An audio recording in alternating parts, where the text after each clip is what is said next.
le secrétaire du synode m'avait demandé de ressaisir sous le regard de la foi, c'est-à-dire avec un regard théologique, ces 10 thèmes qui sont nés, vous avez vu comment, au cours de notre dernière assemblée, qui tous sont intéressants, qui ne sont pas au même niveau, et ils m'ont dit, essayez de faire prendre du recul pour que, ensemble, nous restions bien dans l'esprit d'un synode qui est une célébration de la foi. Je propose donc un petit exposé, pardonnez-moi, peut-être un peu dense ou un petit peu aride.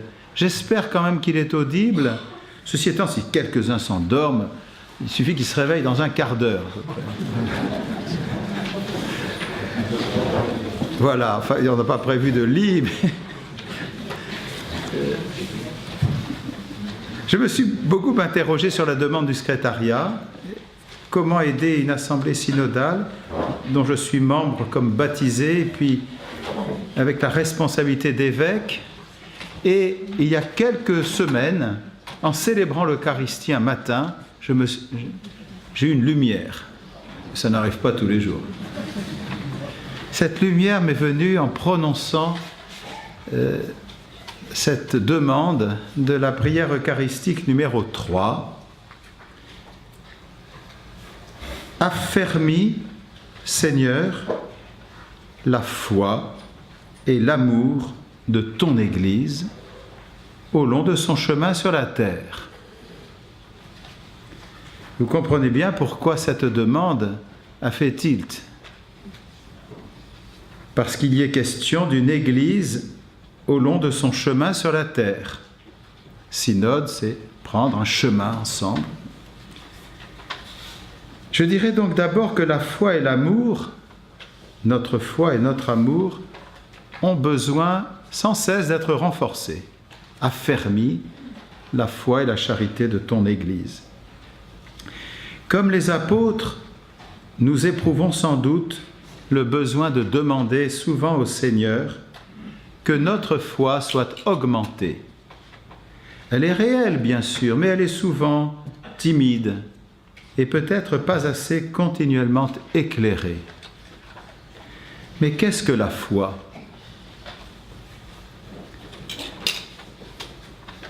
Elle est cette capacité intérieure mise en nous par Dieu d'accueillir librement et d'adhérer activement à ce qu'il nous dit de multiples manières.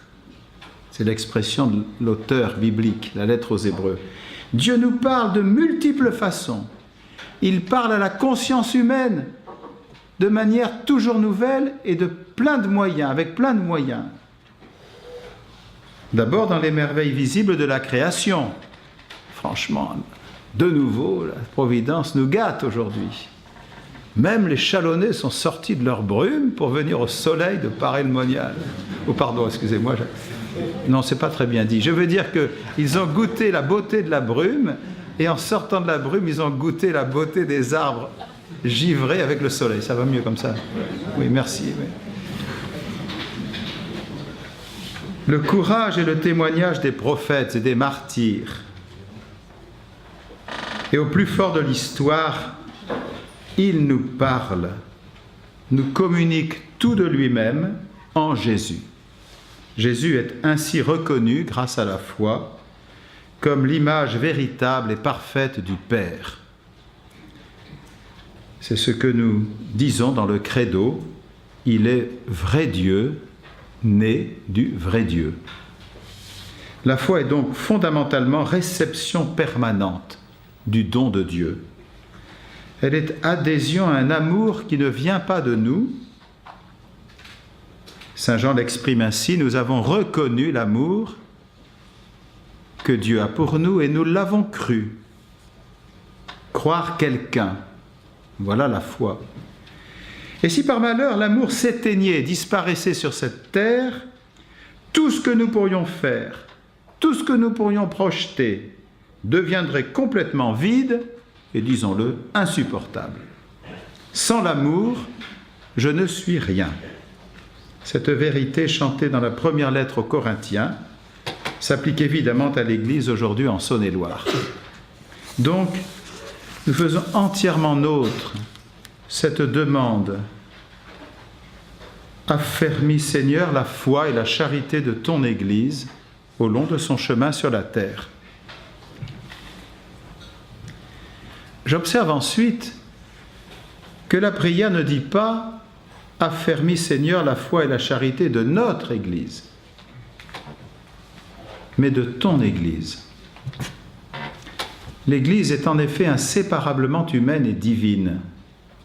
Elle est peut-être la nôtre, mais elle est surtout, et beaucoup plus essentiellement, ce peuple singulier que Dieu se forme lui-même pour faire briller sa lumière dans les cœurs. L'Église n'a d'autre tâche que de se laisser convertir à cette beauté du peuple de Dieu. L'Église présente et vivante en Saône-et-Loire se reçoit comme peuple de Dieu, comme corps du Christ et comme demeure de l'Esprit Saint. Elle n'invente pas son projet, elle reçoit son unité vivante. Et elle devient capable de toutes les audaces venant de l'amour trinitaire.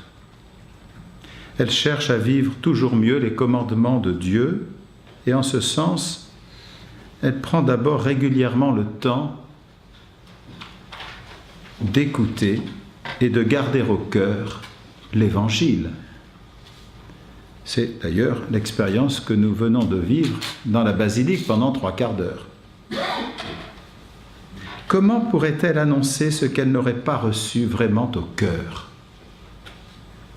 Plus nous recevrons la joie, pour prendre le mot du Père de l'Église que j'ai cité tout à l'heure, dans toute sa profondeur, pas seulement la première, ni même la seconde qui est déjà belle, mais aussi la joie dans sa perfection. Plus nous recevrons cette joie, inséparable de la joie de l'Eucharistie, et moins nous opposerons l'institution, comme on dit, et la charité. Si nous distendions le lien entre l'Eucharistie et la vie en plein monde, alors oui, l'Église en viendrait à oublier sa nature, qui est d'être la demeure de l'Esprit Saint. Elle rend grâce en tout et toujours et elle agit, elle voudrait agir toujours mieux, plus exactement, dans le souffle qui l'a fait naître, qui l'a fait venir à la vie et qui lui permet de grandir. Je veux dire ici que notre expérience d'assemblée synodale, avec l'expérience des partages dans les équipes synodales au cours de ces 2 années de synode, nous fait en ce moment peut-être redécouvrir, en tout cas regarder autrement, la jeunesse intérieure. Je dis bien la jeunesse intérieure de toute l'Église. Et ici, la question n'est pas tout de suite la chronologie de notre date de naissance, quoi, je veux dire. La jeunesse intérieure de l'Église. Et peut-être cette expérience nous convertit-elle nous-mêmes à cette jeunesse. L'Église se ressource et se trouve toujours en mission à partir de la réalité eucharistique.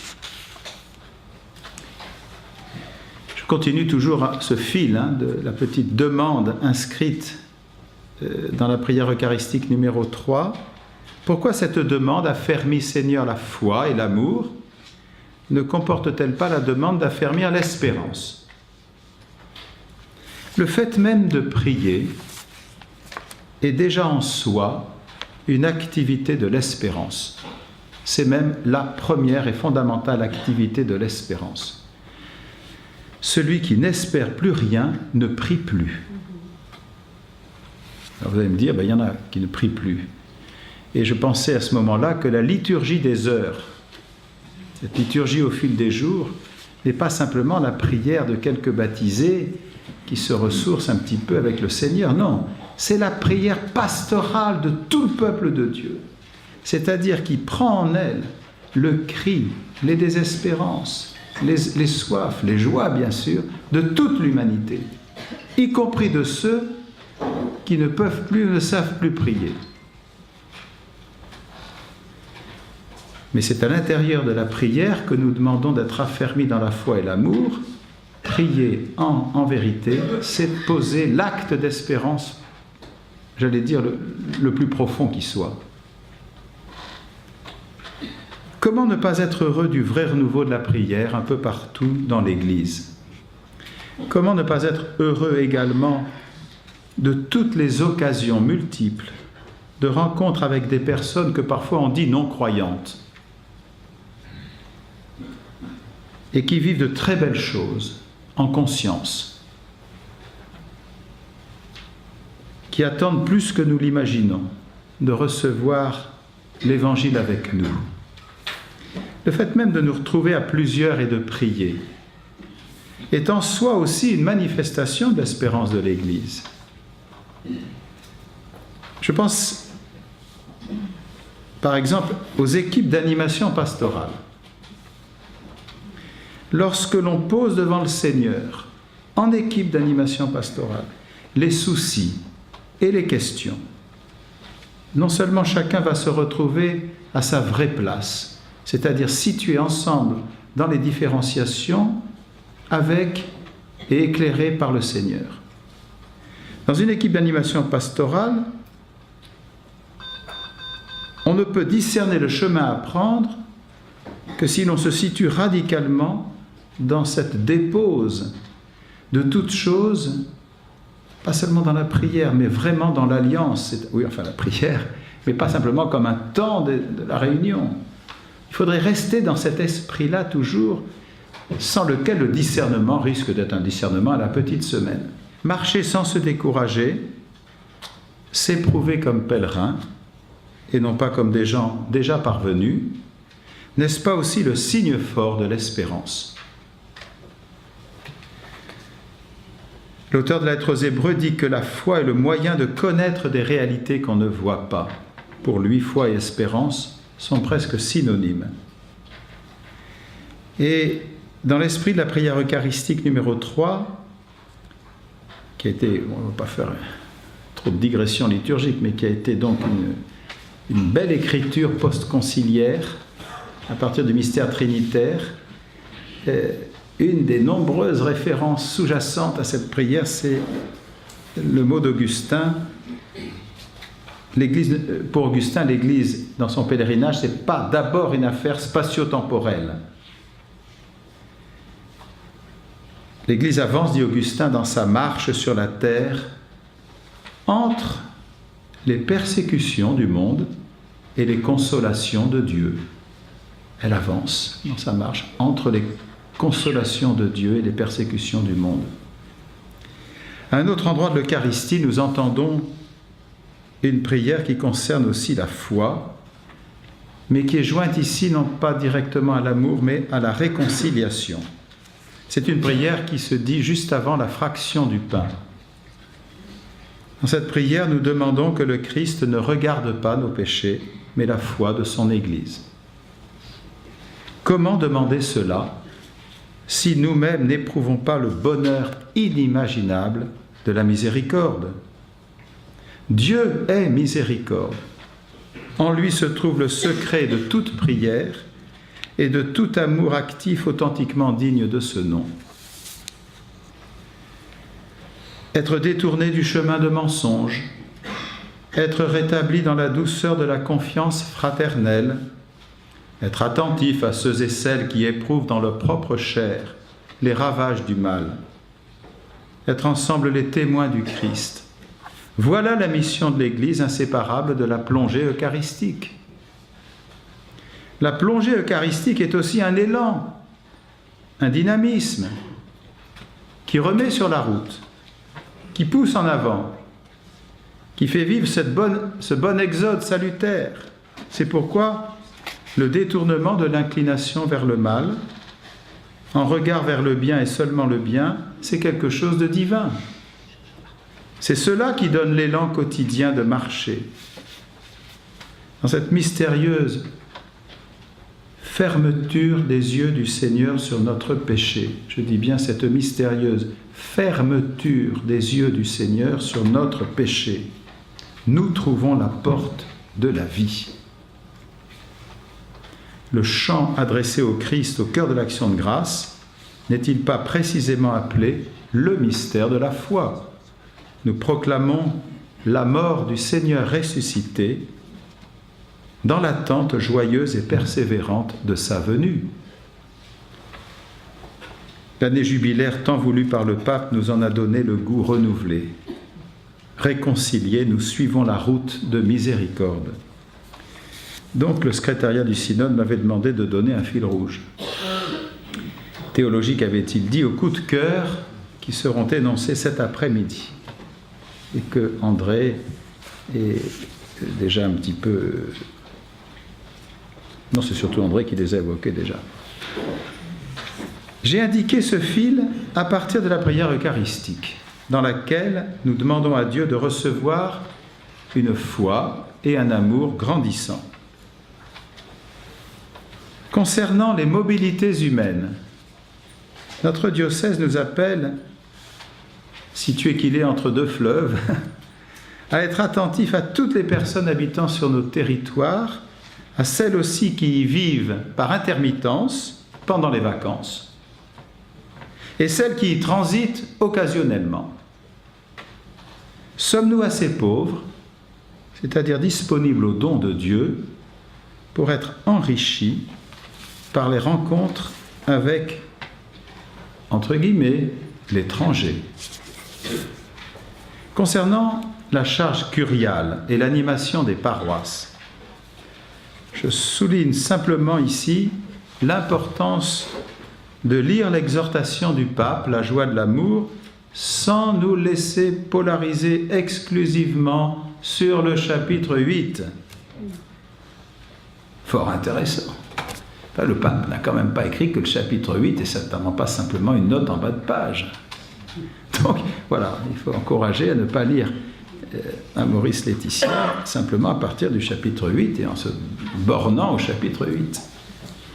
Quels efforts consacrons-nous à ce que j'appellerais des actions de pastorale familiale paroissiale? Concernant la rencontre avec les autres cultures, il me semble que le service de formation permanente du diocèse est un des moyens à notre service pour aider à un travail intellectuel sérieux sur l'enjeu des grandes mutations actuelles. Concernant le soutien et l'accueil des vocations, nous laissons-nous suffisamment déplacer par des initiatives évangélisatrices qui ne correspondent peut-être pas toujours à notre façon habituelle de faire? Prions-nous effectivement pour que le Seigneur appelle des jeunes à la vie consacrée et des jeunes disponibles à une ordination presbytérale? Sommes-nous aussi en ce domaine patients de la patience de Dieu? Concernant la solidarité, c'est l'image des ouvriers de la vigne qui me vient à l'esprit. Dans cette parabole, il y a un appel à servir qui est adressé à tous. On nous parle dans cet évangile de ceux et de celles qui étaient en attente d'être engagés pour un travail avec les autres, à la vigne du Seigneur. Concernant l'école catholique, je souligne simplement, très brièvement, vous voyez, l'effort actuel d'enseignement de la culture chrétienne qui est si important. Concernant la responsabilité entre prêtres et laïcs, concernant la place de la femme dans l'Église et concernant les jeunes, je mentionne brièvement une pensée du pape François qui m'a éclairé ces derniers temps. Il parlait, c'était dans l'avion au retour de ses voyages apostoliques, dans son dialogue spontané avec les journalistes, il parlait de l'Église du Christ comme de cette Église qui conjugue heureusement Pierre et Marie, c'est-à-dire le ministère entre guillemets, hiérarchique, et la vie mariale. On m'a donné récemment à lire quelques réflexions de Madeleine Delbrel. Je la cite. « Je ne suis pas un théologien. Je ne sais pas ce que Marie a connu. Mais ce qu'elle a connu mieux que n'importe qui sur la terre, ça j'en suis sûr, c'est le corps du Christ. De ce corps, je lui demande de nous donner le sens. À tant de grâces reçues, il me semble qu'il en manque une. C'est toujours Madeleine Delbrel. Le sens de l'Église. Corps mystique de Jésus-Christ. Nous ne pratiquons pas assez réalistement la vie intime de l'Église. Cette grâce dont nous manquons, demandons-la à Marie. Elle ne nous donnera pas forcément des idées, elle ne transformera pas pour nous la chair et le sang de son Fils en schéma intellectuel. Elle nous expliquera que dans le corps du Christ, si tout pouvoir est don de lui, tout homme qui le reçoit reste un homme, et ce sont des femmes qui ont été chargées de prévenir les apôtres de la résurrection. Elle ne semble pas d'ailleurs avoir eu grande créance auprès d'eux, exception faite de Pierre. Femmes nous sommes, femmes nous restons, en grâce et en Église. Fin de citation. Il manquerait quelque chose d'important à ce fil conducteur si nous ne relevions pas aussi la parole des enfants. Je vais le faire succinctement à partir de quelques réponses, glanées vraiment rapidement parce que je commence à en recevoir beaucoup, et c'est d'ailleurs une grande joie que de lire les réponses que les enfants ont faites à la lettre que je leur avais écrite et que j'avais donnée aux catéchistes de notre diocèse le jour de jubilé des catéchistes à Autun, un dimanche de fin septembre. J'avais voulu, dans cette lettre, faire un certain nombre de choses, entamer un dialogue avec eux, mais aussi leur donner connaissance d'une petite prière très sobre que le pape François a indiquée, non pas à des enfants, mais aux grands jeunes et aux jeunes adultes qui étaient au JMJ. Cette prière, elle tient en 3 phrases. « Seigneur, je te remercie parce que tu m'aimes. Je suis sûr que tu m'aimes. Fais-moi aimer ma vie. » Et j'avais posé 3 questions. La première était la suivante. Êtes-vous content de vivre ? Les réponses évoquent naturellement les joies familiales et amicales, mais aussi les liens affectifs avec des animaux. Par exemple, j'aime vivre avec ma famille, mes copains autour de moi, et j'aime les chevaux parce qu'ils sont jolis. La deuxième question était, êtes-vous quelquefois triste et pourquoi ? Les enfants évoquent bien sûr la tristesse causée par la mort de quelqu'un de proche, mais certains évoquent aussi des tristesses d'ordre, disons, moral. Exemple. Quelquefois je suis triste. Ce ne sont pas seulement des événements, mais des remords qui me font triste. Ou bien, je suis triste parfois, mais je ne sais pas tout le temps pourquoi je suis triste. Je leur avais posé une 3e question. Voulez-vous grandir, pas seulement physiquement, mais grandir bien dans votre cœur et avec les autres ? Voici 2 expressions d'un groupe du Charolais. J'ai envie de grandir avec les autres. Je verrai, futur, évoluer le monde, certainement un petit peu plus longtemps que nous, enfin que certains ici. Pardon Claudia, excuse-moi. Voici pour finir la lecture d'une lettre écrite par un groupe d'enfants. Je l'ai prise vraiment presque au hasard parce que ce ne sont pas simplement des collections de réponses individuelles. C'est écrit par des enfants, ou alors vraiment la catéchiste est restée avec une écriture d'enfant. Je pense que c'est vraiment un enfant qui a écrit. Et c'est vraiment comme une synthèse, en tout cas une reprise de tout leur groupe. Bonjour. Écoutez, c'est adressé à l'évêque, mais franchement, je voudrais que vous l'entendiez avec moi, quoi. C'est adressé à l'Église, bien sûr. Bonjour, nous sommes le groupe 3 de cathés de la paroisse Saint-Jean l'Évangéliste à Bourbon-Lancy. Nous nous préparons à dire notre je crois le 28 mai. Tiens, intéressant. Nous nous préparons à dire notre je crois. Super expression. Bon, bref, on ne va pas demander de faire un cours de théologie maintenant. Bon. Ah mais quand même, je répète, c'est tellement beau. Nous nous préparons à dire notre je crois le 28 mai prochain avec Isabelle, notre catéchiste. Nous avons reçu votre lettre. Nous avons travaillé ensemble et voici nos réponses. Premièrement, donc c'est la question, êtes-vous content de vivre? Nous sommes contents de vivre parce que nous rendons et voyons nos familles heureuses. Nous aimons voir changer la nature au gré des saisons. Nous sommes contents de vivre parce que nous pouvons donner de l'amour à nos amis et nos familles. Nous sommes contents de vivre pour pouvoir aller à l'école et apprendre aux autres ce que l'on sait. Nous sommes contents de vivre pour faire des loisirs. Deuxième question, qui concernait l'expérience de la tristesse. Oui, il nous arrive d'être tristes.